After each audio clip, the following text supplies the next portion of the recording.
Hello friends, എന്നെ കണ്ടിട്ട് ഒത്തിരി നാളായി കാണും. കാരണം ഞാനിപ്പോൾ അങ്ങനെ വീഡിയോസ് ഒന്നും ഇടത്തില്ലായിരുന്നു കേട്ടോ. ഞാനിപ്പോൾ ഇടുക്കിയിലാണ്, അമ്മയുടെ വീട്ടിലാട്ടോ. അതാണ് ഓണത്തിന് പോലും ഞാൻ വീഡിയോ ഇടായിരുന്നു. കാരണം അമ്മയൊക്കെ അവിടെ നാട്ടിലായിരുന്നു, ഞാൻ മാത്രമായിരുന്നു നേരത്തെ ഇങ്ങനെ വന്നത്. അവരൊക്കെ ഇന്നാണ് വന്നത്. ഇവിടെ മുറ്റത്ത് നോക്കിയാൽ കാണുന്ന വ്യൂ കേട്ടോ. ഇത് തേയിലത്തോട്ടമാണ് മുകളിലെല്ലാം. നല്ല രസമാണ് കാണാൻ. അവിടെ നിന്ന് ഇങ്ങോട്ട് വന്നപ്പം ചെറിയ സൈഡ് എഫക്റ്റ് ഒക്കെ എനിക്ക് ഉണ്ടായി. അതാണ് ശബ്ദമൊക്കെ ഇങ്ങനെ ഇരിക്കുന്നത്. ഇവിടെ ഏലമൊക്കെ ആയി വരുന്നേ ഉള്ളൂ കേട്ടോ. ചിലതൊക്കെ പൂവൊക്കെ ആയി പതുക്കെ വരുന്നതേ ഉള്ളൂ. ഇതിവിടുത്തെ പട്ടികളാട്ടോ. ഇവിടെ പറമ്പിൽ നിറച്ച് പുളിയാടെ. അപ്പോൾ പുളി ഇങ്ങനെ കുറേ പറിച്ച് അതിങ്ങനെ ഉണക്കാൻ ഇടുക കേട്ടോ. ഒത്തിരി ഉണ്ട് കേട്ടോ. ചിലതൊക്കെ ഉണങ്ങി, ചിലതൊക്കെ ഉണങ്ങുന്നേ ഉള്ളൂ.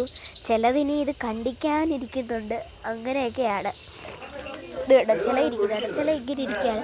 ഇതിനി കണ്ടിച്ച് മുറിച്ച് ഉണക്കാൻ